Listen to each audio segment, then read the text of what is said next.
Hello, folks. Welcome back to World War II TV. And in today's discussion, we're going to look at Masters of the Air from a more macro point of view. How does it depict the wider war, etc.? Joining me are historians and frequent World War II TV guests John McManus and Luke Truxal, and World War II Wayfinder. John is joining us to kind of balance it out with another Brit, so we're not too American heavy.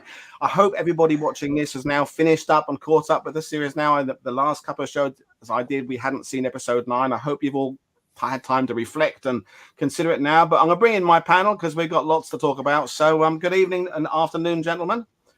Hello. Hi, Paul.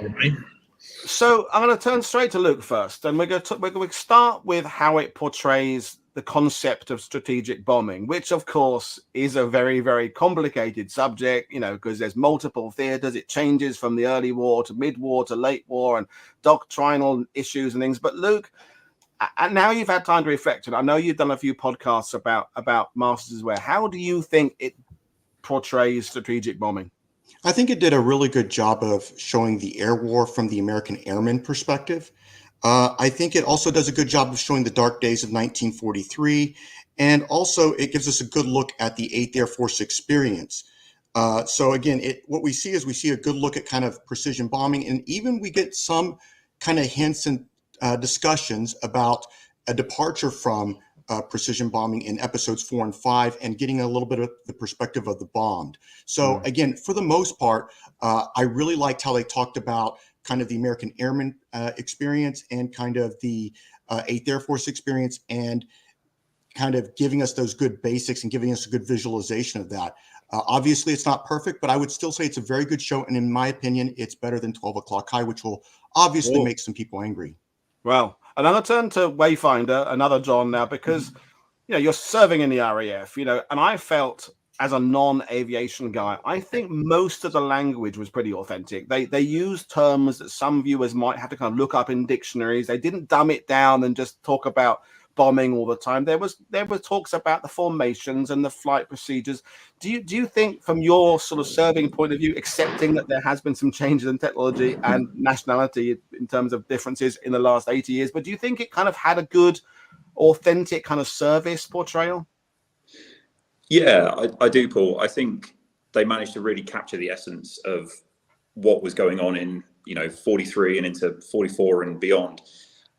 The detail was there, and there was an awful lot of detail as well if you really know what to look for, especially in the 1943 era, in the first 1 to 4 episodes, I think it was. That piece was covered really, really well. It was at a great level. It wasn't dumbed down to the point where it was, history sort of painted by numbers. It was credible enough, and I think it showed the service life and the aspect of what it was to be a bomber crew on a station in England in 1943 really, really well. My only criticism would have been that I would have liked to have seen a lot more of it. But then I would have Masters be 10 series long or 10 seasons long, rather than just 9 episodes. But that's just me personally. But no, I think it was a really good, a really solid portrayal that pitched at every level. That those of us watching this, who are probably very much into the weeds and have all of, say, the Roger Freeman books and all of the other books on our library shelves, to those who are the casual viewer who think, oh, that looks good on Apple TV. Yeah, I heard this is a big new series. I'll check it out. And I think it pitched across all levels, so you could really, really get a good handle on what the air war was like from the airman's perspective. Regardless of nationality, without having to be an anorak, or a super nerd, and really sort of understand it from having read about it for years prior to watching the season. Sorry. Great start, and I'm going to turn to John McManus now, because I think what Wayfinder said there, John number 2 or John number 1, depending on how we count it. You deal with some high, your own podcasts, your books. You're dealing with history for people who know their history, but you also teach history for people who are more at the beginning of their career of learning history. How do you think the series kind of tackled that, trying to appeal to those different demographics of experts or non-experts? I mean, those are tough lines to cross. I think the series does really well, mainly because it communicates a human story.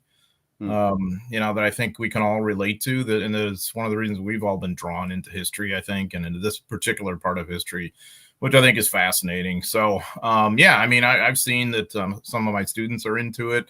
Some of them don't have Apple TV and would love to see it, or some of them do. It's just a mixture. We've talked about that in my World War II class a little bit. I've seen how that kind of has fired some of them up.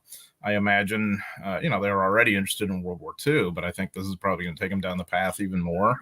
I just really think that there's no downside to a series that's done this well. Yeah.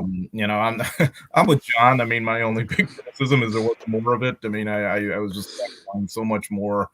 I think it was so well done, but I think it starts from a really good place because Don Miller's book is just an outstanding piece of work. Yeah. And I think it's beautifully done. It's definitive and authoritative and comprehensive, but just plain well written with interesting stories. And so I think that the producers were kind of faithful to the book. And when that happens, I think you're likely to get a pretty good series. Well, that's a very good point. And I think, and obviously during this conversation, Band of Brothers is going to come up. It's come up on the sidebar because it's part of this 3 series oeuvre, I guess we're talking about now. But it's a very different prospect, taking the story of one company of men over a couple of years to an entire concept. And the 8th Air Force is as Luke will confirm, is a massive organization that's morphing and changing and constantly changing its personnel. That's the difficulty for a narrative point of view. But again, to you, John McManus, you paint your pictures with words in your books beautifully, and we all love your books. But I'm sure you're like me. Some of those few seconds of footage of just aircraft zipping past and Messerschmitts going out and flak and rockets and the vibration, that gave me a picture of the air war that, frankly, as good as Don Miller's book is and Roger Freeman's, I'd never really seen before. Would you concur, all of you, really, on that? Yeah, I definitely concur. I mean, that's the limitations of what an author can do. All I can do is give you words, and words can be powerful, of course, but and the image of whatever photos are in your book or maps or something, but it's very different animal than seeing it on screen for those few seconds, seeing precisely maybe would have looked like to you as a gunner or as a pilot or whatever your place on the bomber happened to be. And I think the special challenge in the 2020s is to do this without making it look CGI fake. Yeah. And that's what I really had an eye out for, because of course they wouldn't have the advantage now of having all the planes like they did when they made the Battle of Britain in the 60s, right? So I think that was an incredible challenge that they did really well. It did not look fake to me. It was well done. The pacing was right. And the other thing I like too is that I think the temptation traditionally for any filmmaker would be to make sure that you see the full faces of your key characters. Yeah. And yet, they made sure to have their oxygen masks on when they really were supposed to. And I thought that spoke to something of the authenticity. Yeah, I mean, we're getting comments in the sidebar that we're being very, very flattering about the series, and we are going to talk about some of the things that we wished we'd seen perhaps more of, or things that weren't covered at all. But I want to turn to Luke again, because as you specifically write and teach about the air war, and one of my kind of points is that the high points of the air war depend on who you're with and at what time you're there. In that it varied from nation to nation and bomb group to bomb group. And the focus of this was the 100th bomb group, which had different high points and low points that maybe don't align with the broader picture of the 8th Air Force. So as an 8th Air Force historian, do you think the choice to focus on the 100th Air Group bombardment group meant that maybe there were some other points of the strategic campaign that got overlooked, or were you kind of happy with the notes it struck? Overall, I'm happy with the notes it struck. That I don't know what the comments are going on screen, so they might be mad at me for saying that. But I think obviously you could have brought the 15th Air Force in more and talked about some of the more unique struggles with that. And again, this kind of gets us into kind of some of the problems, I think, with the series, which is they do a really good job of talking about the 8th Air Force story and the story of the American Airmen and the 100th Bomb Group. But where they kind of tended to struggle is when they tried to widen that picture and give us that context and broaden it out. And that seemed to be where they struggled. And my suspicion is that I think they relied a lot on kind of primary sources from the 100th Bomb Group and focusing so much on the 100th Bomb Group that they struggled to provide that context of what it's like for maybe other airmen or other groups or those fighting in different theaters. And this is, you know, I told my students that this is a problem that historians deal with when we try to talk about a subject. There's a danger that sometimes you can get into where you're so focused on the weeds that you fail to provide the context of the wider war and what's kind of also been written about in terms of the historiography of the subject. So again, I know that you don't want to put historiography on film. That's not going to be entertaining, but that's where I think the show really struggled, was widening it out. But again, using the 100th Bomb Group to kind of explain what the strategic bombing campaign looked like in Europe for the American airmen, very good job. The struggles, and I think this is where a lot of the criticisms come in, is when we try to widen that picture a little bit more. And that's where they struggled with the writing, I think. Well, that kind of cuts into my next question, as I turn to Wayfinder for that, because and the two writers here as well, is that even on my shows, it's how much setup do you do when you're bringing a subject to an audience? Do you assume they know the basics, or do you dive straight in at, you know, it's October the 12th, we're in Burma, and when we're now looking at the complete 9 episodes, a lot was brought up. You know, SOE, they brought the Eastern Front up, the kind of Holocaust came in, civilian suffering, the Blitz, prisoner of war camps, mental health. I mean, we can look at how many themes are brought up. From your point of view, again, the serving, RAF, obviously we don't expect an American series to cover the British, but do you think it did a good job basically at kind of covering the wider war and bringing these other things in? What's your feeling? Yeah, that's an interesting one, Paul. I think 10 out of 10 for effort for the series, because they did manage to squeeze an awful lot in to those 9 episodes. However, I think that was also, for me, one of the real sort of downfalls that the series sort of went through, especially the SOE storyline. Now, clearly, SOE, the work that was done by the agents, the men and women of SOE, absolutely incredible. I was lucky enough to grow up near Harrington in Northamptonshire, which was responsible for dropping OSS agents into Europe, and I'm well aware of the SOE contribution as well. And that in itself deserves its own series. But I think how it was brought into the series through Crosby's love interest, I personally think, if I may say so, I think it was a load of bollocks. We all know that sort of thing went on, but I think it took up so much screen time in the series that really did detract away from the story of the 100th and some of the bigger strategic elements that they could have covered during that time. You know, Big Week being one of them. I think, I can't remember whether it was actually mentioned or not. I think maybe it was briefly touched upon, but it would have been great to have seen more about that. But the SOE element for me really sort of left me with a bit of a, well, yeah, okay, so what element. I'd love to see a series about SOE, about OSS, you know, Jedburghs, all the rest of it. But you know, how much Second World War do you squeeze into nine episodes that's meant to primarily focus on the 100th Bomb Group? That would be my, you know, one sort of criticism that I have. But the rest of it though was reasonable. I really like the fact that the 332nd, the Tuskegee men were factored into it. I've got a big soft spot for the MTO personally. So anything that gets the sort of spotlight shined upon the 15th Air Force and the MTO in general, for me, is a really positive thing. I know that I've seen a lot of comments online, some very scathing ones, and it's a shame that I think the 332nd men are still facing the same problems they did back in the day, sadly, judging by some people's shite that they've talked online about it. But yeah, for me personally, it was that SOE aspect that really was really the sort of the sticking point. Just absolutely pointless use of the time.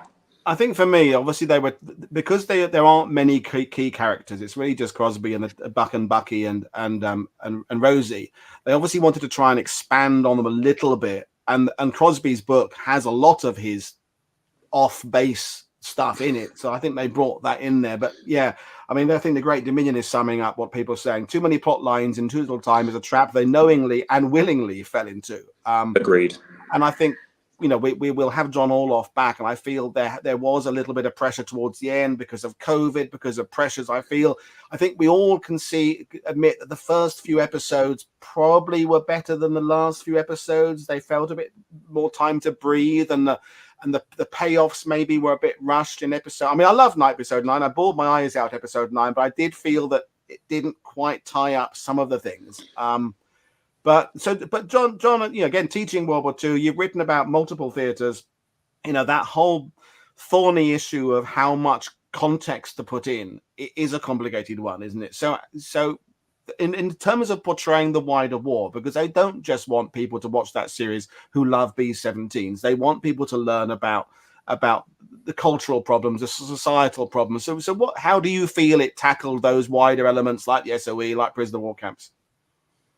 I think pretty well. I mean, the prisoner of war camp parts, I mean, they dealt with a lot of the dilemmas you would face as a POW. Should you escape? Finding out kind of secondhand about the Great Escape, and just sort of hearing the rumors, figuring out how you're going to get news from the outside world, working the radio, hiding that, how you're going to deal with all the adversity of being a POW. They also showed escape and evasion. A couple of the guys, you know, who are getting out with the help of the resistance, and that was actually one small point of disappointment for me. It was very interesting how they were developing that, and then that kind of went nowhere. I think you saw like a long shot back at the base where they came from, that, you know, that told you those two guys had gotten out and gotten back to England and were redeploying home or something. But I wish they would have gone into that a little more depth, because I think that showed an important, you know, contextual part of the war. You know, in terms of the larger purpose of all this, I mean, John addressed that, of course, you know, in the larger strategic bombing. I really do think it touched on that. It wasn't just a matter of guys climbing into airplanes, going and doing their missions. You did have a sense of why they were doing this, and the enormous price that's paid by these crewmen, of course, but by others too. You know, when we have Crosby with his 72 hours of staying up, which is a microcosm for a lot of people, you know, preparing for these missions. We do have the ground crews involved, and I see some of the comments, some of the folks who had wanted an episode based on that, and I think that would have been great. It's my earlier point about having more episodes. I think that would have been really cool. But they at least addressed that. And one other thing I really liked is there was, after one of the missions, there was one of the crewmen who had survived one of these terrible missions that said, "I'm not going up again. They can't make me go up again." And that represents a certain element, or at least a mindset for some of them at some point in the war. That happened. No, absolutely. And I think, you know, we all can agree that although there were things that maybe we'd like to have seen expanded on and covered, the bringing in of different themes and the trying to bring a bigger audience to it was because that series cost Apple TV an absolute fortune. And for them to get any chance of recouping their money with subscriptions and what have you, they've got to get everybody watching it, from school kids to elderly people in every country around the world, for whatever reason. If some people are watching it because they fancy Austin Butler, and other people watching it because it is including people of color, whatever it is, if that's their reason for watching it, then that's going to help pay the bills. Because I think John Orloff said it on one of the podcasts. It might have been with me, it might have been someone else. You know, the chances of there being another series like this a few years down the line, it's, you know, there's no guarantee we're going to get anything like this anymore. That they aren't cheap to produce these things. That you've got to get the historical accuracy. You've got to get all this content, and you know, we shouldn't bite the hand that feeds us. As people who love World War II content, we should basically embrace this. Accept it's not perfect, but just make sure that people are committed to making more of these things in the future. But before we move on from the wider picture, Luke, I'll take it back to you, because we talked about your strategic bombing point of view. In terms of the wider war, anything, do you agree about the SOE thing being superfluous? How do you think it kind of covered the wider picture? I kind of agree with with what I guess World War II Wayfinder, not to get my John's confused, basically with what Wayfinder said with regards to maybe we spent too much time on the SOE, and maybe that deserves its own separate series. And again, I think where a lot of us kind of agree, which would have really helped the series because they're trying to cover so much, maybe do 2 seasons.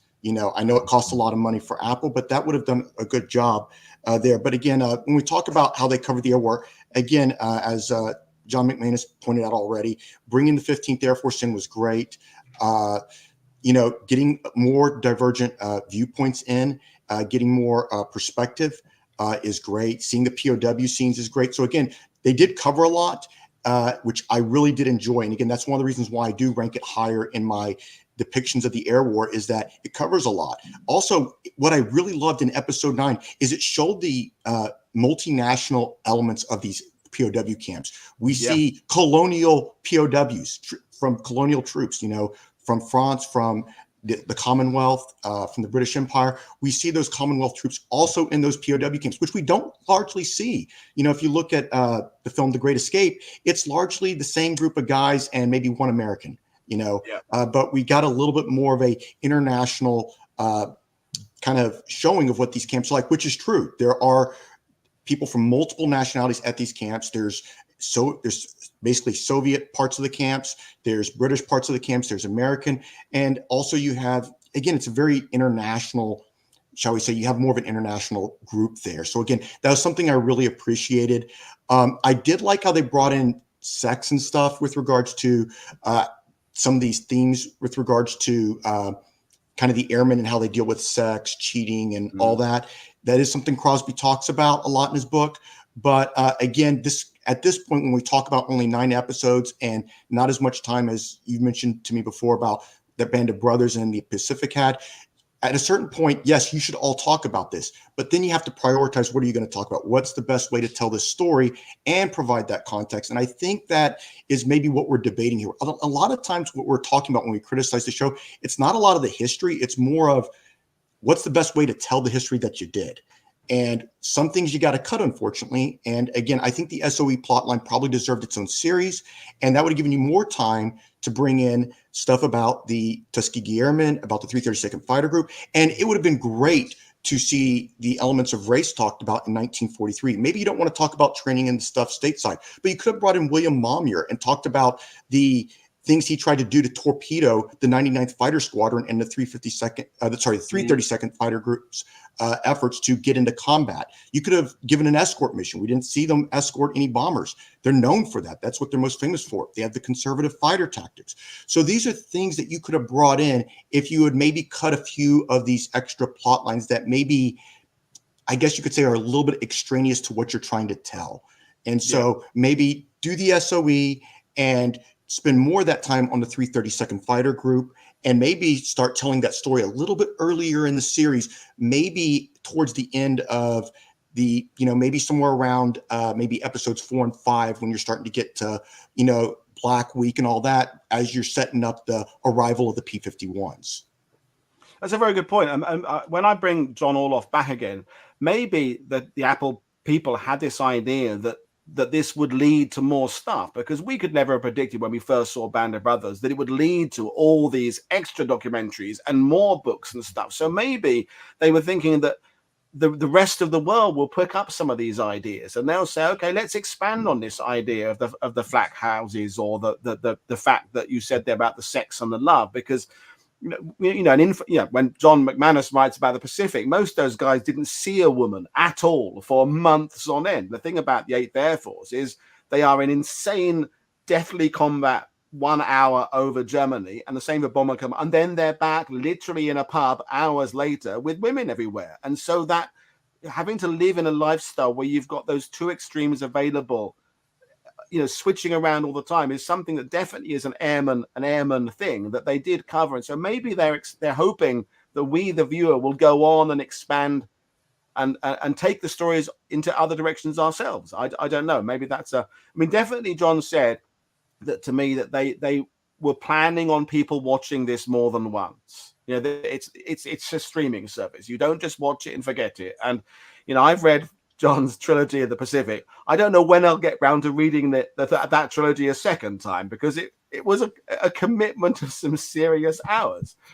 But to watch Masters of the Air another time, you can kind of watch it a second and third time while you're doing other things. So John McManus, do you think that this idea of it being a starting point as opposed to maybe a book being here's a closed subject, is that got some merit, you think?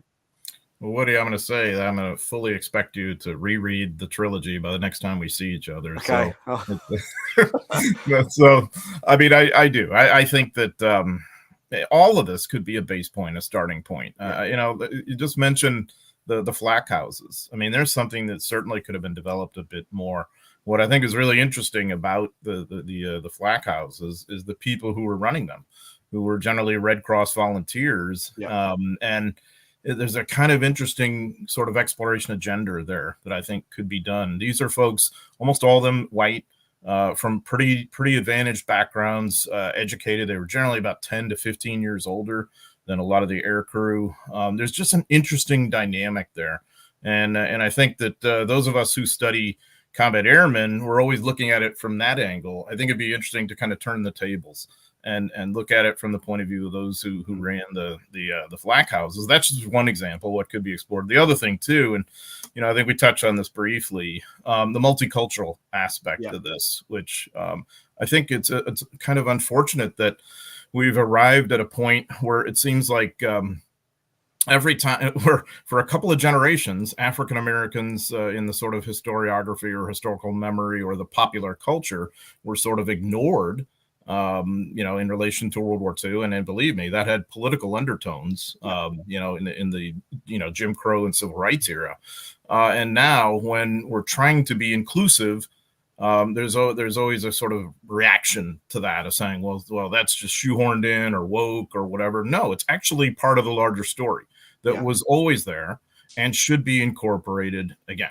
And obviously the Tuskegee Airmen could and should have their own series. I mean, that would be fascinating. I think if I have any bickering or any quibble with how they did it this time, it's that they didn't develop Benjamin Davis enough, who is one of the most, not only one of the most important, incredible, but one of the most fascinating people you'll ever sort of get to know historically.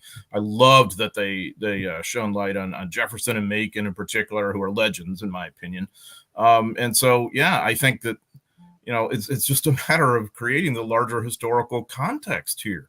And I think it added a heck of a lot to the series. I really enjoyed those parts. I think Luke made a great point. I think it would have been even better to see the 332nd on an escort mission to see how they fit into the larger operational equation, which I think then takes us away from all this kind of bickering over race or whatever. Now we see, okay, this is why these guys are here and why this is all important. And then obviously we see the social context too on top of that. And I just really like that they brought that into the equation. Yeah. Well, we'll turn to some of the things we'd have liked to have seen more of a bit later on. But I want to bring John Wayfinder in because, the RAF even today still deals with some of the things it was dealing with years ago of class and race and color. And a lot of things we've established were kind of brought up in that series about tensions between nationalities, tensions between the early guys and the later guys, the ground crew and the flyers and those that do missions then go home and what's the right. So do you think it maybe bit off a bit more than it could chew in kind of bringing up these themes? Would you have liked to have seen them expanded on? What did you like about it? What you didn't like about it in terms of that kind of cultural depiction? Yeah, I think initially when I first saw there was Royal Air Force crews in a pub in Norfolk or Suffolk, depending on which side of the border they were at. I think it was initially I was really excited to see that and really pleased. And also the detail that they'd gone into with having one of the crewmen was Royal Canadian Air Force. So great attention to detail there to bring in the Empire forces, the Commonwealth forces, and to have that, because Bomber Command was a truly multicultural, multinational force. It wasn't just upper school boy, sort of private school educated boys from England. They were a volunteer force from around the Empire, and to see that represented was great. I would have liked to have seen perhaps a depiction of some Royal Air Force ground crew in the pub and having an argument over women or pay the actual things that mattered to the lads back then, especially the ground crew as well, because they weren't operational in the sense they weren't, flying missions. They were very much staying behind and providing that vital role of ensuring the aircraft were operational every day. So to see them on, a pass or down the pub of an evening, having that debate, that discussion, perhaps with some air gunners of, similar rank and status, I think that would have been really good. The scene that we see depicted in Masters in episode 2 at the start, where they're at the pub, and as we said before we went on air, that scene for me felt really awkward. And yeah, I am going to be biased towards my service and towards my countrymen, although I have a deep fondness and profound respect for the men of the United States Army Air Forces in the Second World War. I just felt there was no context given as to why they were sat down together and why it then started to turn into a discussion with veiled threats and veiled insults. And guys, at the forefront of the warfighting level, talking about that strategic employment of bombing forces, just it felt all wrong. It felt very false. I can understand why it was done to a degree, because somehow it needed to show that the Royal Air Force bombed by night, and that the 8th Air Force bombed by day, under the pretense that it was pinpoint bombing, and that the British, sort of the Butt report, couldn't get a bomb to the target within 5 miles, etc. And yeah, okay, I understand that, but to expand more on that, to maybe have it narrated somehow, and I know Crosby did do that, or Crosby's character does that when they see them sort of prepping the bombs for one of their first missions, and it kind of tries to expand on it, but it just felt very clunky, very clumsy, and didn't do credit to the 55,000 plus young men of Bomber Command who gave their lives in the service of Bomber Command alone, one branch of service within the Royal Air Force, let alone, Fighter Command, Coastal Command, etc. So to see that, it felt like a very cheap shot. And yes, okay, I'm sure some people watching this might think, well, he's British, of course he's going to think that. Okay, yep, I'll concede that, absolutely, that's 100%. But with a bit more tact and diplomacy, I think the same point could have been arrived at, just in a smarter, more eloquent manner. However, I appreciate the show was under constraints, and they have to try and squeeze everything into 45, 50 minutes an episode, and we can't have it all at the end. We said that chime in, didn't we? I'll chime in and say I agree 100%. I thought it was. I think cheap shot is a really good way to put it. It was also I'll add cliche. It was a sort of embodiment of the sort of British upper crust looking down their noses at the Yanks and all this. And I just thought, as I watched that scene, I thought that's kind of beneath this series. This is boilerplate kind of, and I think the better way to express that the RAF was doing things differently might not have even been in an interaction. Just all they would have had to do is show the guys watching RAF planes going over for their night missions and talk about it that way or whatever. I mean, but to take it to create these sort of cliched cardboard cutout sort of Brits, I thought was right up there with the sort of in American culture with the sort of haughty French who look down on the Yanks and don't care about their liberation or something. And I just, and I have wimps who have lost the war and we saved them and all this. It was sort of in that vein to me. And I was really put off by it. I thought, and so it's one of those scenes that I've almost tried to put out of my mind because I thought it was so blatantly insulting. And I couldn't even a sidebar, John, is saying Alexander Black, who's himself an aviation author, he's saying that they did have the payoff then because Buck Cleven did say later on the Brits were right, but I think some people didn't notice that. They took that scene in at face value. And I think we talked about it before. Maybe that scene had started off longer with them talking about where you can get cigarettes and which pub has the prettiest girls, and those kind of things. Actually, I think airmen did talk about, because I don't think airmen sit in pubs and talk about doctrine and the big picture. I think they talk about the things that Have you got a spare condom? That was what was going on. But obviously, they need to have the exposition. They've got to try and, as you said there, John, that they're going to try and explain that there are two. There are more than two, but there are two methodologies about the bombing. But Luke, I'll bring you in here now because strategic bombing, it's complicated to explain. Because we throw these terms out like area and precision and the northern bomb sighted, but that's the cursory first level of examination of this. It gets much more complicated, and the British did precision bombing and the Americans did it. So do you think it covered those terms well? It kind of did enough about the different doctrines? What's your feeling? I think it didn't really do a good enough job in discussing it, and this kind of gets into kind of the things that I talk about with the struggle with the wider context beyond the 100th bomb group. But again, if you notice throughout the series, a lot of the American missions, except maybe the first one, the bombs always hit the target, like it's a perfect bombing mission, right on target. Even the Munster one, which that was an area bombing mission. One of the group's aiming points is the cathedral itself.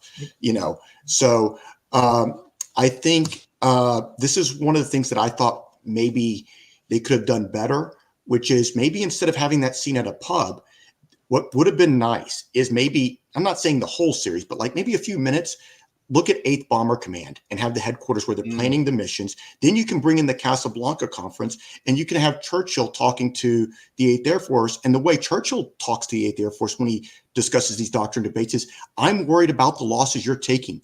I cannot stand you guys losing this many airmen. He tells Acre this at Casablanca that he is half American. And he says, I cannot stand watching these losses. This is killing me. Y'all got to stop the day bombing. You cannot sustain this. And so from the British perspective, a lot of it's based on experience. And then the other part of it is they don't want to see the Americans take these losses. They can't watch it. But then we also have the discussion of what is precision. The Norden bomb site, getting bombs within 1,000 feet of the target is considered a successful mission. You don't actually have to hit the target. During the Schweinfurt-Regensburg raid, I think the accuracy was pretty bad. And then the second Schweinfurt mission, one of the problems they ran into is why Acre thinks they initially won that battle on October 14th of 1943. They hit the target. The strike photos showed it, but they didn't destroy the machinery. And so the ball bearings are still being pumped out.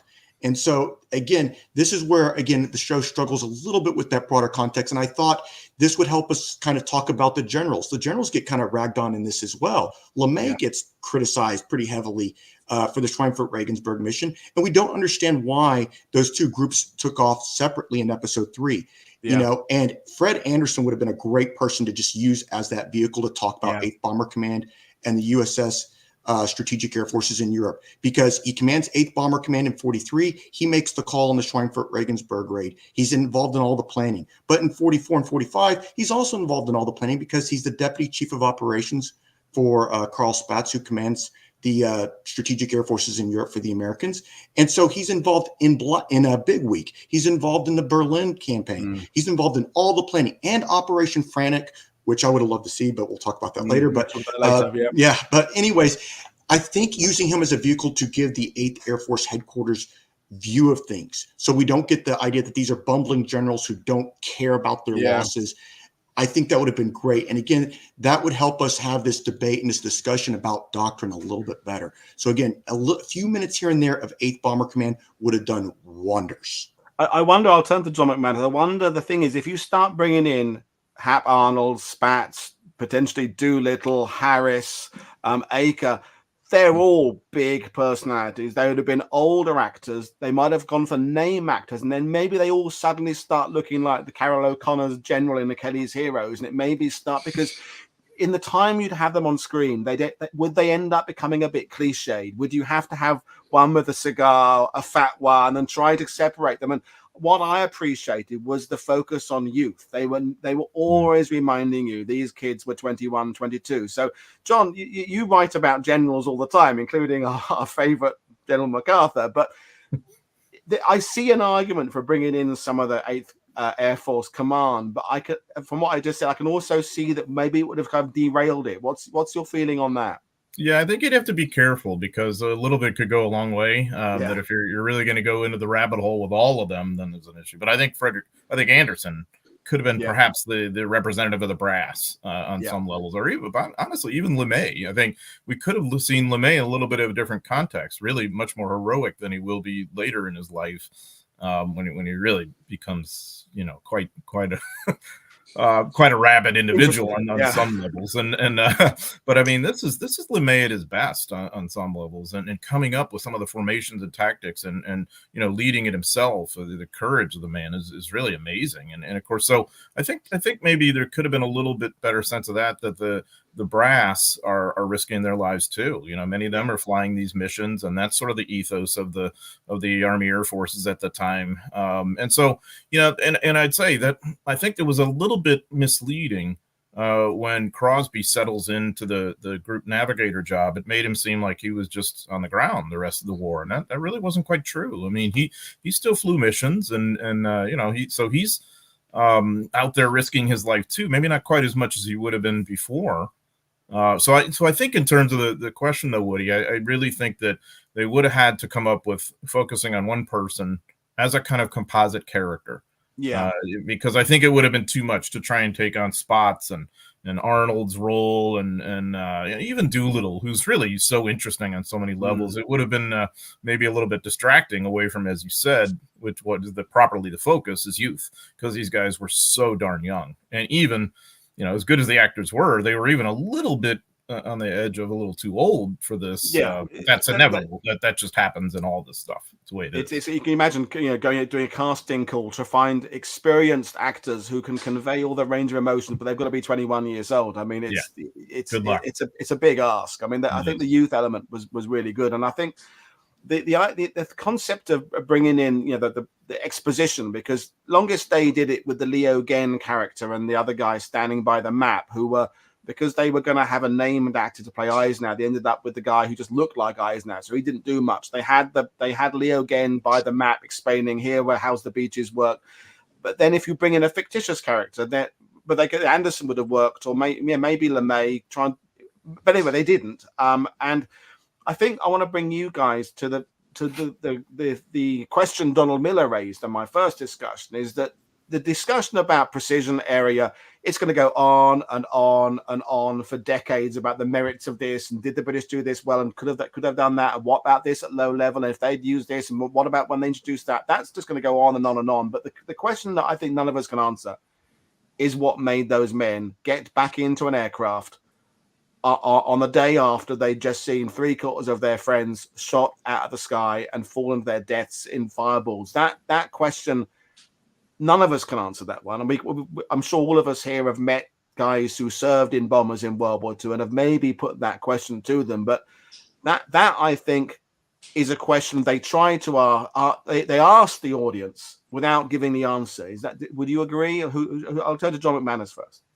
Yeah, I mean, I would agree that there really is no answer, and they did address that.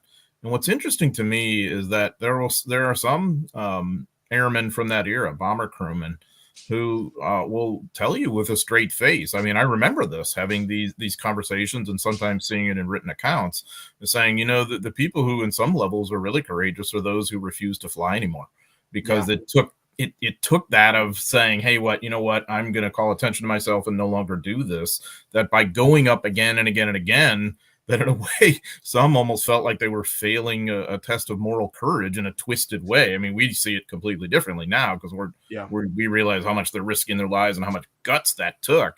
But just how crazy this seemed on a day-to-day level. And you think of the 100th Bomb Group, say, in the aftermath of the Munster raid.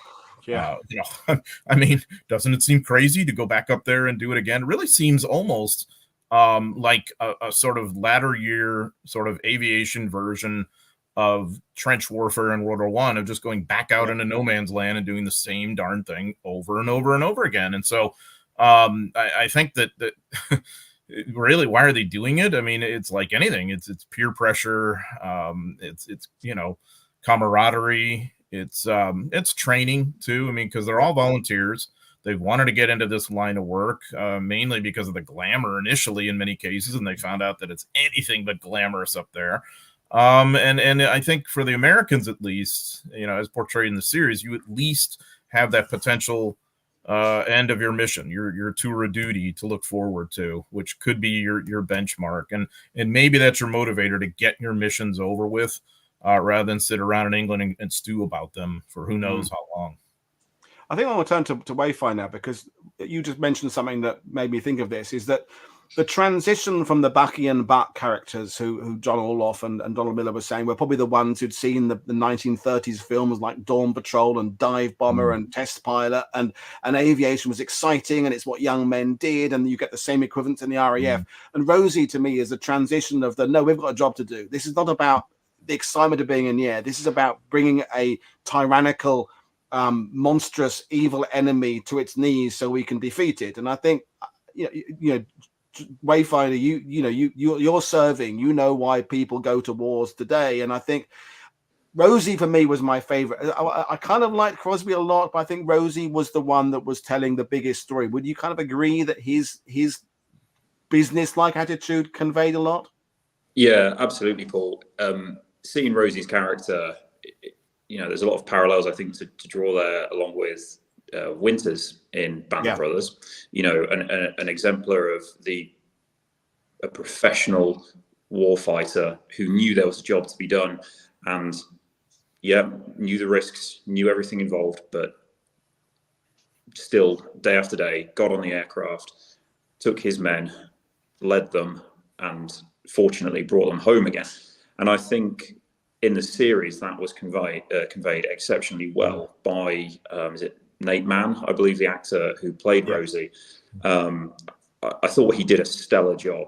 I really like the two, Buck and Bucky. I think their characters are great. I really warmed to Crosby's character initially, but I think Rosie's character, Nate Mann's portrayal of Rosie throughout the latter half of the series was exceptional. And I would have loved to have seen him receive more screen time, because, obviously his 52 missions flown, I think he was shot down twice and escaped twice, or, escaped once and then was recovered by the Russians. And then obviously his role post-war at Nuremberg. I mean, again, as we've already said, how much detail do we go into in the series when there's 9 episodes? We could have had a whole couple of seasons just on Rosie himself. But I think, to see Rosie portrayed on the screen was fantastic. I would have just liked him to have had a bit more screen time, I suppose. But he really did convey that sense of the professional warfighter, the guy who knew the risks when he signed on. Possibly got a bit of a rude awakening initially on the first couple of trips they did, especially Munster. But then after that, probably found his groove and really excelled in that world, as some people do. There are some people who are really made for that way of life, and I think Rosie was one of those. And I think the show did an excellent job of capturing his level of professionalism, his dedication to the task that was at hand, and just a fantastic portrayal all round there. And the fact that they could bring in the Eastern Front and the Holocaust through his genuine experiences, they didn't have to kind of artificially tag that on, because you could make the claim that bringing in the Tuskegees was a tack on that was pushing the boundary. I mean, okay, they link up in the prisoner of war camp, that was legitimate, but Rosie absolutely was there. He did experience, meeting Soviet Red Army officers. He saw some of that experience of the Red Army, and for me, that, we're back to this idea of how much of the wider war they can bring in, because I think we might all agree that the most important long-term episode of Band of Brothers is Why We Fight, with the concentration camp scene, because, Ross McCall, who some of us know here, he has been contacted by so many teachers from around the world saying that is the way they convey the Holocaust as an introduction to people who are young. So I'm not saying that Masters will have that same legacy, but obviously they were trying to bring up these bigger themes to make sure that series did, on the one hand, entertain its audience, and there'll be people who will never go back to it again. There'll be people who watched it, enjoyed it, and they watched Masters one week, and then they watched The Gentleman on Netflix the week after, and they're both just disposable series, and they won't return to World War II at all. But other people will go on. They will. I mean, the sales of A Wing and a Prayer have been going through the roof. People finding up all the old copies on Abe Books and what have you. But I'll turn it back to John McManus now, because these themes that were brought up through Rosie's story, the Red Army, because we've talked about it a lot. You can't talk about the Pacific, you can't talk about the Americans on Guadalcanal without talking about the Australians on New Guinea. You can't talk about the Mediterranean without talking about what's happening in Yugoslavia, which means you can't bring an Eastern Front. So this idea of juggling all these balls or keeping all these plates spinning. You're an educator. A lot of things were brought up in that series that, as I said earlier, can be expanded on, can't they? Oh, most definitely. And it's interesting what you say about Ross. I mean, I use that the exact same way. So I think there's all these little pieces of Masters of the Air that could be the same thing. If you wanted to highlight what is going on in Eastern Germany and Poland in the early months of 1945 and the aftermath of the liberation of the death camps, you can certainly do that. If you wanted to highlight the escape and evasion experience, you could do that. If you wanted to show combat scenes, I mean, you could pick and choose a number of them throughout the series. I think if you wanted to show the POW experience, I think one of the best scenes centers around trying to keep their radio going and having it confiscated and all of that. And then too, that I think is really overlooked, just because within the larger maw of so many things going on, the sort of death march experience at the end of World War II, where the POWs don't know if they're going to be executed at the end of this whole journey or what is exactly going to happen. And they're having to make these kind of choices, the moral dilemma. Do you escape? Do you not? Do you trust the Germans or not?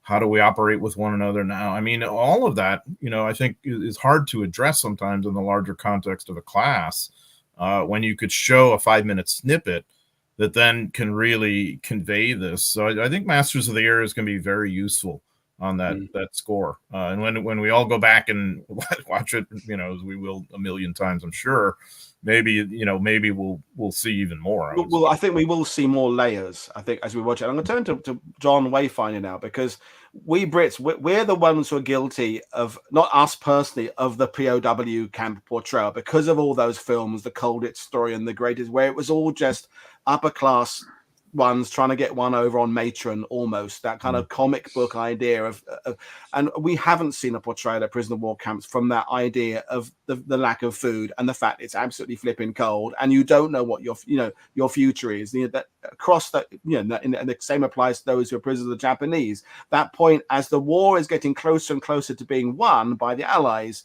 the fate of prisoners around the world is getting more and more perilous. You had a better attitude for survival, perhaps if you were shot down in 43 then than you did by 45. The public are feeling we're in the home straight now. So John, do you think it helped redress this POW camp idea we have from the Colditz series in the 70s and what have you? Yeah, absolutely, Paul. I mean, it's great that it's centered a lot around Stalag Luft 3, but also a camp that I'm very familiar with is Stalag 7A, the POW camp at Moosburg, where Egan and tens of thousands of other Allied prisoners of war found themselves at the very end of the war. And to see both of those camps, Stalag Luft 3 portrayed not from the British perspective, the Great Escape, which we all know is a well-trodden path, and rightly so. Please don't anybody think that I'm showing any disrespect there. I'm absolutely not. But to show a different element of Stalag Luft 3 from the American perspective, I think was really interesting. And the way in which they showed the brutality of prison life, and not from a beatings perspective from the guards administering punishments, but the cat that I'm struggling to think of the bombardier's name now, that finds under one of the huts, and then they're eating soup and they realize that's where the cat ended up, because that's just the way it was. They had to survive somehow. Talking about the Red Cross parcels, which was a vital service provided for prisoners. and showing that, you know, it wasn't all about cozying up to the guards and trying to blag a camera or this, that, and the other from them. That there was actually a lot of tension between the prisoners and the guards. I think that was fantastic, and you can see it, I think, especially well represented in Buck Cleven's face. He looks a lot slimmer as the series goes on, and I think that was a very nice nod to the deprivations that those prisoners would have experienced, and then showing the long march, showing the brutal conditions that they experienced, but the humanity that came through as well. The one scene where one of the prisoners takes a rifle off one of the Luftwaffe guards who is clearly struggling with the conditions, and that did happen. As incredible as it seems, and possibly hard for us to comprehend, but those prison guards were marching alongside the prisoners at that point. They weren't in vehicles. They weren't getting put up in the nearest Hilton of an evening and going down to the bar and having a couple of steins of beer. they were having to suffer the same deprivations that the prisoners were, and that, to see that portrayed was excellent. And again, as I say, to see Moosburg shown and to shine a spotlight on what was one of the biggest Allied POW camps by the time of its liberation, by the 14th Armoured Division on the 29th of April 1945, I think was absolutely fantastic. I have gripes about how they showed the liberation of the camp, because there was a lot of questionable moments in that, I feel, but overall to show both those camps to show Stalag 7A was great, and to show Stalag Luft 3 in a different manner than what we as Brits are normally used to seeing was fantastic.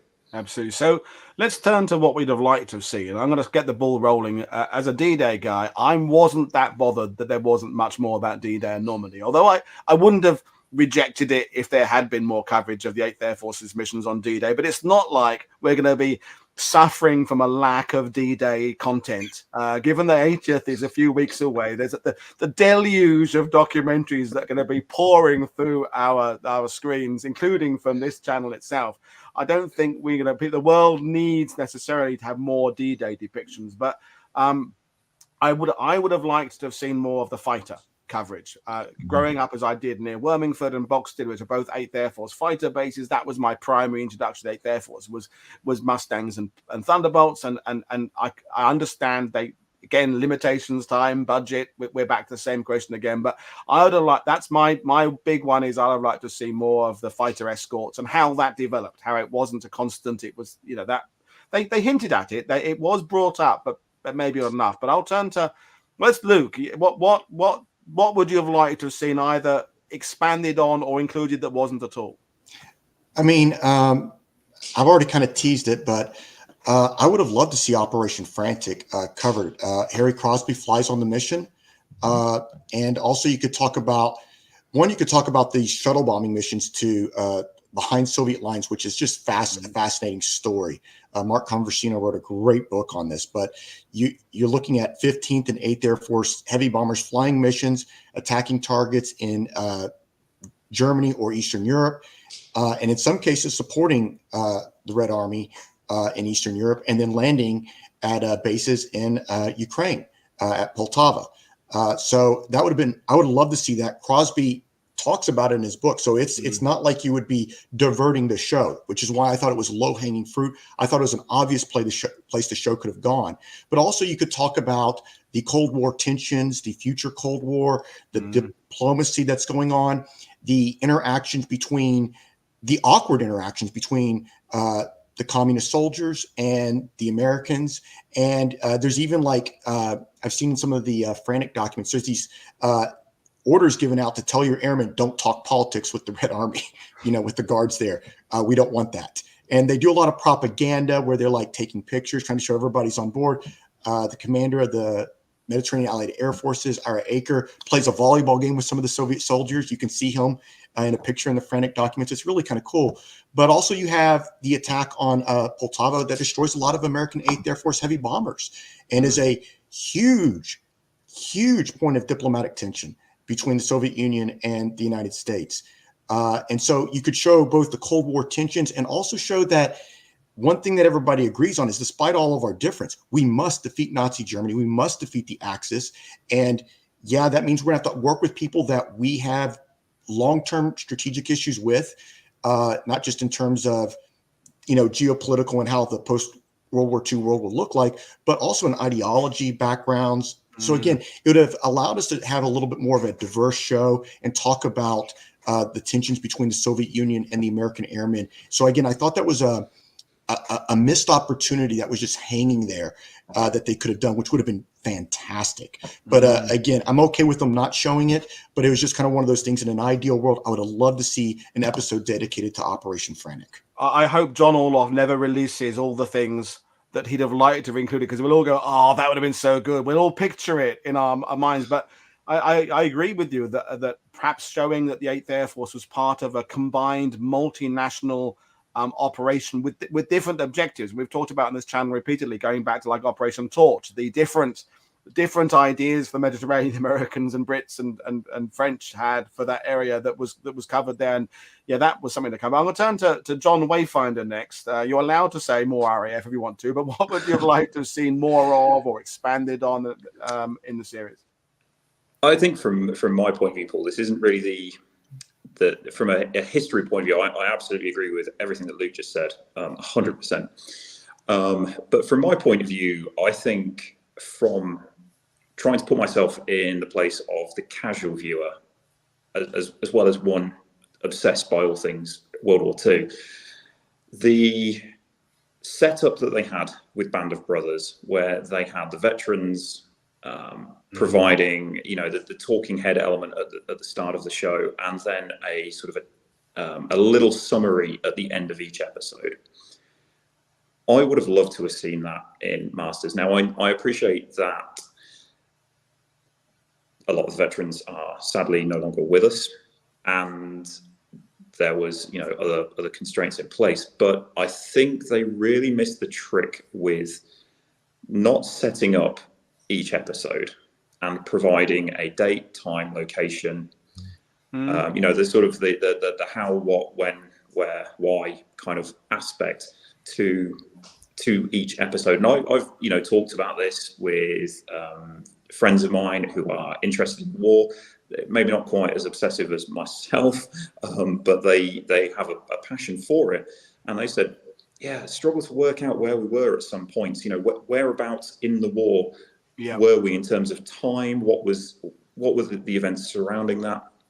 So I think, having the veterans, if they could have recorded those men's views earlier, but bearing in mind that I think I first heard that this was going to be turned into a mini series in the same vein as Band of Brothers in the Pacific about 10 years ago. Yeah, John Orloff has been working on it for 10 years, so yeah. Yeah, so it would have been great had they have been able to round up the guys who get camera crews out to them and film it in the same way.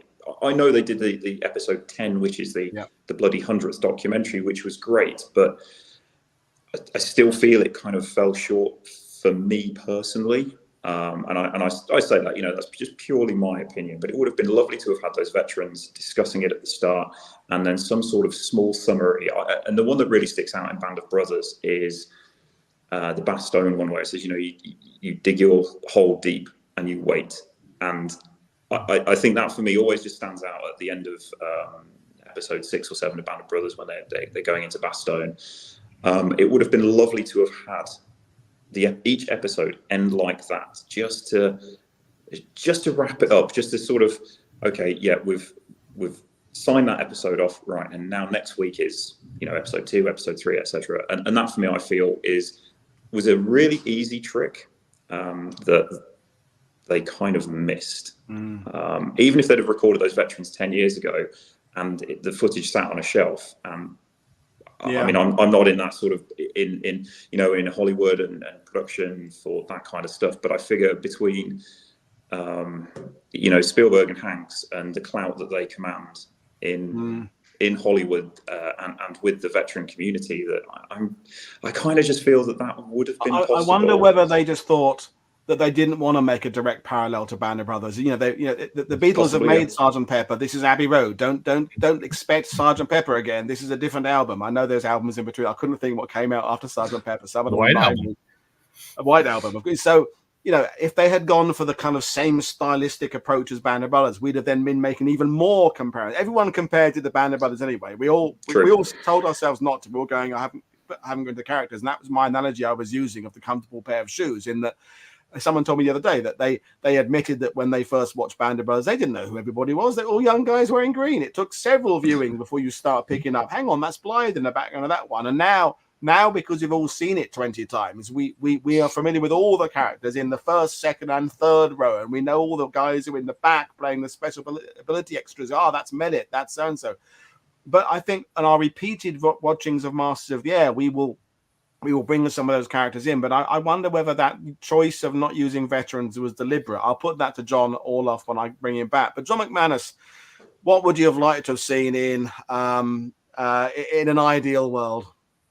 Well, I suspect John Orloff will, probably parallel what we're saying here. I'd be interesting to hear what he says. But yeah, I mean, twofold for me. The first is similar to yours, Woody, the fighters. And I'm not saying that just from the standpoint of, wow, P-51s are cool or something, but I think there were two levels that could have been explored and probably wouldn't take too much screen time.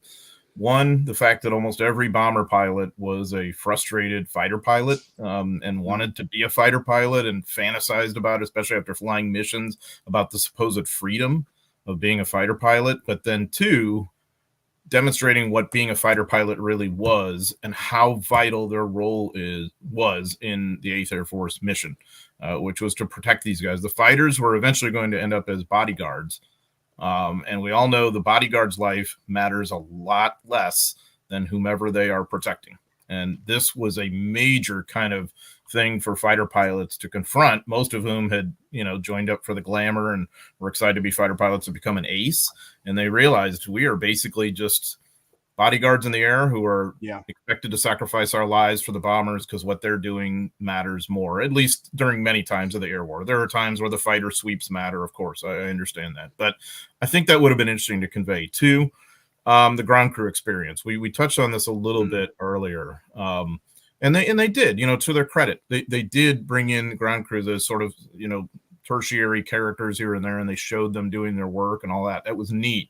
But I think it would have been interesting to highlight at least one ground crew person who you see as the thread through the series, maybe even the one thread, because the aviators are getting shot down and becoming POWs or dying, and that's one of the reasons why it's hard to have that continuum of a Dick Winters who's in this thing the whole time, Rosie aside. So, and the reason I think that is not just to show like the vital job they're doing, but also something of the toll this was taking on them. So an example I'll give you guys, Tom Childers, who's a very, very fine scholar, was the son of an 8th Air Force ground crewman.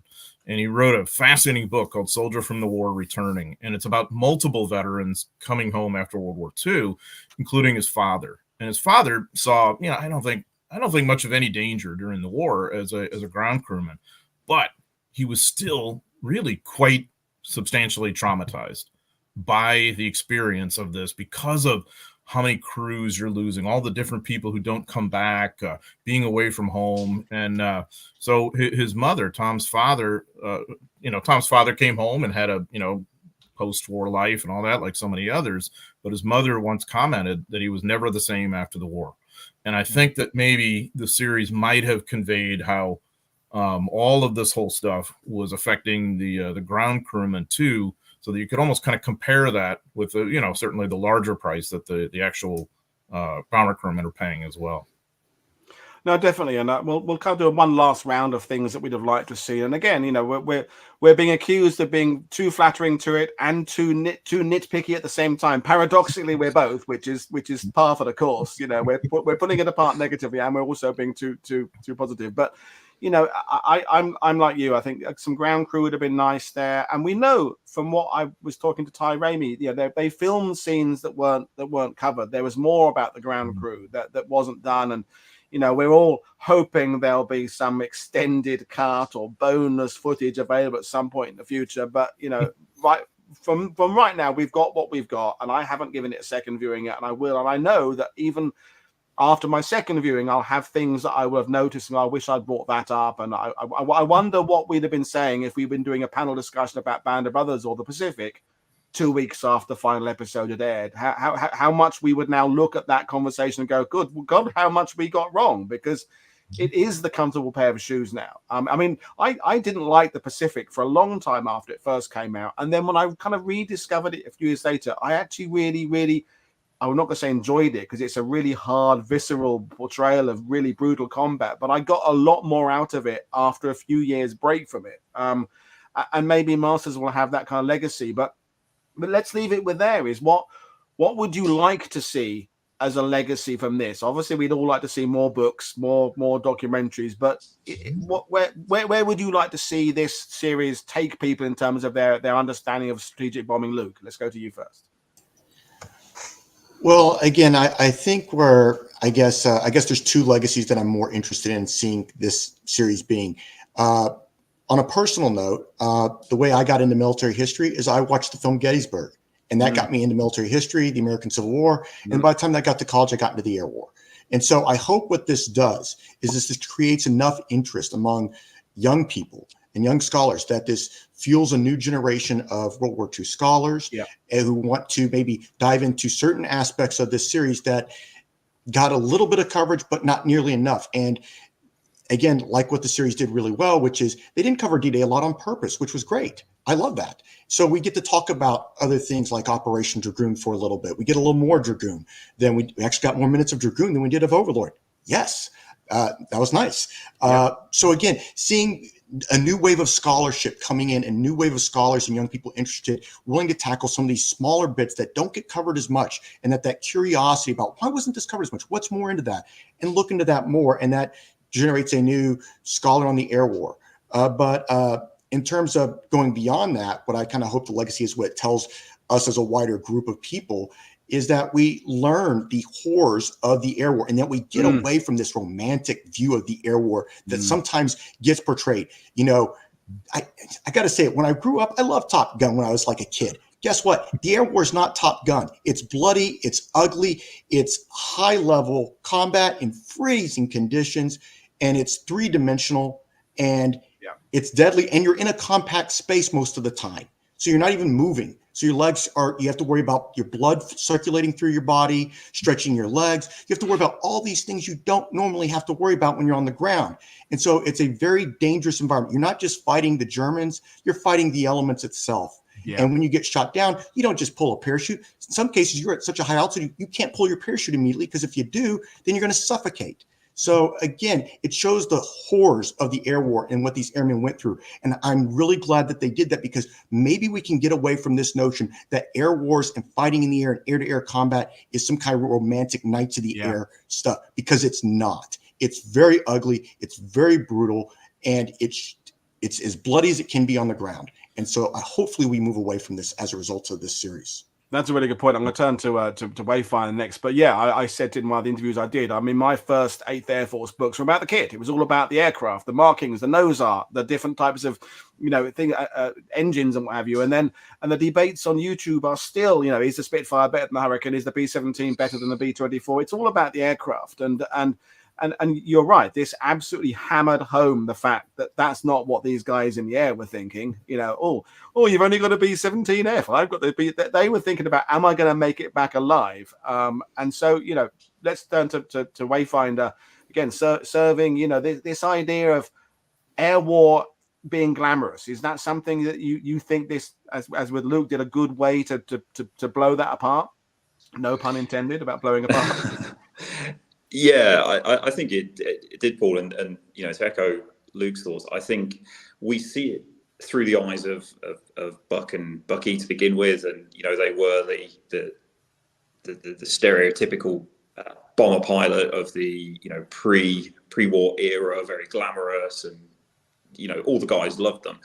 And we see that at the start of the series, but it soon progresses into those absolute horrors that the crews experienced at 25,000 feet in 50 below, with equipment that in some cases was substandard, suffering relentless attacks from the Luftwaffe with 20mm, 30mm high explosive cannon shells, tearing these aircraft that are, the metal is the same thickness as your can of Coke. And then to, come off oxygen and to suffer those effects, to loss of blood from severed limbs, the sheer brutality of it was excellently portrayed, if that's the correct way to say it. I also think as well, the harrowing experience of then, if you had survived your aircraft being attacked and it was going down, then actually bailing out of the thing, getting pinned to the side of the fuselage, trying to open the crew door and the hatch to then get out. Hambone Hamilton, that was the bombardier's name. Sorry, it's just come to me. When he's hanging there on the nose hatch, inches away from the number 2 engine as it's still turning. And unfortunately, one of the guys manages to jettison the hatch door and away he goes. And to see that portrayed, I think will hopefully bring home to people just what it was that those crews went up against day after day. And I think as well, for myself, the legacy that I would like to see Masters of the Air leave is, I've got 2 young boys, and we watch the series together as a family because they have no choice really. They're kind of interested in World War II as it is, but this for them is their first exposure to a mini series of this scale. And mine was, like a lot of people's, was Band of Brothers back in 2001, and I remember sat there watching the first 2 episodes with my jaw on the floor because other than Private Ryan, we haven't seen anything like that on the small screen. So my boys have experienced that now with Masters of the Air, and they're still talking about it now. They think it's absolutely fantastic. And there are some scenes that they couldn't believe, some of the brutal scenes in it, but also the camaraderie and all the rest of it. So for them to see that, I think is a really positive thing, and I hope there's a lot of young people that start to gain this appreciation for what these doddery old men that we see in the street now, and sadly we're seeing fewer and fewer of them, when they were, just a few years older than my kids, what they actually went through and what they achieved and everything that they did. And secondly, to see, like we did with Oldbourne and Ramsbury after Band of Brothers, that surge of interest in the excellent bomb group museums that we have in Great Britain. The 8th Air Force tours are already being booked. There, people are bringing them out for next year. There've already been some, of course, but there are. Everyone's I'm not going to say cashing in. That sounds terrible, but everyone's using the opportunity to educate people into new areas. So that's going to be great. Thorpe Abbott's hopefully will become a bit of a mecca for people, and not just that, but Rougham and all those other incredible bases and around the East Anglia. Yeah, exactly. And I think if we can see that and see those museums get that injection of cash, that injection of life, then it means that this story doesn't die when the last veteran leaves us. Will continue, and it will continue to go down through history, and it absolutely has to. This is something that I'm passionate about. I used to volunteer at Harrington for the bomb group museum there many moons ago. Like nearly 20 years ago. And that's a small local museum, and I highly recommend anybody watching this to check them out online. You'll just Google Harrington Museum and it'll come up, and please go and visit them. They're a wonderful museum. But also Thorpe Abbott's and all of those, Bottisham, all of those places, they need to continue. It's so important as part of the story of the Second World War and that cultural story of East Anglia and Northamptonshire and elsewhere in Great Britain, where the 8th Air Force made its mark. That our country was changed forever after the friendly invasion. About on the channel about the impact of the 8th Air Force on the local population, that the 15th Air Force, perhaps given where they were flying from, didn't have quite that same interaction with the locals, and certainly some of the units flying out of Burma or India, there wasn't that connection. But that's a big legacy. I know, John McManus, you've toured some of those 8th Air Force things at World War II Museum, and that's important. And I think the series, we're back to what the series did cover. It did just about cover those relationships with the kids there on the airfield, between the locals, and how sad they were to see that bomb group go back. But we'll we'll wrap things up with you, John McManus. Legacies and what would you like to see as the what's the word I'm looking for, the positives to come out of this series? Yeah, and I just, as long as you mentioned the kids, I had to say I absolutely loved that part of the series, showing that interaction with the kids. That was such a huge part of that experience. And I thought in some ways those kids you were seeing, at least one of them was standing in for Roger Freeman, who I think we'd all agree is just the great dean of 8th Air Force historians. So I loved that. In terms of the longer legacies, yes, I totally agree. I hope that this will lead to great times for the museums that are affiliated with this particular story. I can think of two: the 8th Air Force Museum in the Savannah area, which is just an incredible resource. And so I do hope that you're going to see a tremendous kind of prosperity on that side of it, including the tours, because all that leads to just greater education and awareness. And I just think that's all to the good, And so on that level of sort of the popular kind of legacies, all this, I hope that's where this goes. And it seems like there's early indicators that this is happening. Well, on the scholarly side, I kind of hope it leads to a little bit of a pivot to explore what arguably is perhaps a more effective strategic bombing campaign in the Pacific theater. From the early days of neutralizing Rabaul with 4-engine bombers to ultimately, of course, most famously, the B-29 raids against Japan itself. This is every bit as visceral an experience for the air crew and the ground crew as what's happening in the European theater. And again, as I mentioned, you're talking about a firebombing campaign, ultimately a nuclear campaign that brings some of the kinds of results you might have liked to had in Europe in terms of forcing a surrender. I think that'd really be worth exploring, because I think also it brings to mind a lot of the larger moral issues that are associated with this kind of warfare in the first place, which are explored certainly when they're looking at the Munster raid in Masters of the Air and so on and so forth. But I think could be on an even greater level in World War II in the Pacific. So I don't have any illusions that that's going to be a miniseries or anything. But I think on the scholarly side, I hope, as Luke was talking about, younger scholars who sort of get attracted to this world, I hope maybe they'll look in that direction. And I think there's more to know about it. Well, I mean, and just a simple fact that, I can cite the number of historians who were 14 and 15 when Band of Brothers came out, who are now writing books. John and I's mutual friend, Adam Berry, Wayfinder. I mean, he was one. He's now writing about the 82nd and bases. And the list goes on of people who are now in their mid-30s and who are taking things forward from their introduction. And I think when I'm talking to you guys and people reminding us that we weren't the audience it was aimed at, and we understand that and we can see that. And I should do another one of these panel discussions with 3 people from YouTube, perhaps who review TV shows, who don't have the World War II. What did they take away from this compared to perhaps The Gentleman or Lost or whatever it would be, Parks and Recreation or whatever, and whether they came away with a different sense of history, even though they went into it simply for entertainment. That's an idea I'll percolate on, but we will bring things to an end. Like all things have to come to an end at some point. We could keep on going round and round with this, and maybe in another year we'll have a whole level of more input because we will have had those repeat viewings. But I think we've addressed everything we wanted to. Any final points you feel you wanted to get in there before we bring things to any of you? We've done it. We've covered it then. So, folks, that's it then. So go out, buy John's book, buy Luke's book, check out Wayfinder on YouTube, although he's a much bigger channel than me. So you don't need to remind him, but he's doing some great stuff, taking people to battlefields.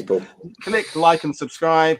Go and buy some of the coffee from Wayfinder's link as well. Great if you like. I don't drink coffee, but Warbird coffee is a great stuff there. John's books, Luke's books. Luke does podcasts and stuff about Mars as well. So expand and learn more about this. But folks, I will see you all again. I might do something tomorrow, but I'm back on Friday with Dan Ellin talking about Bomber Command. So back to the British again. So cheers, everybody. I will see you next time. Thanks. Bye.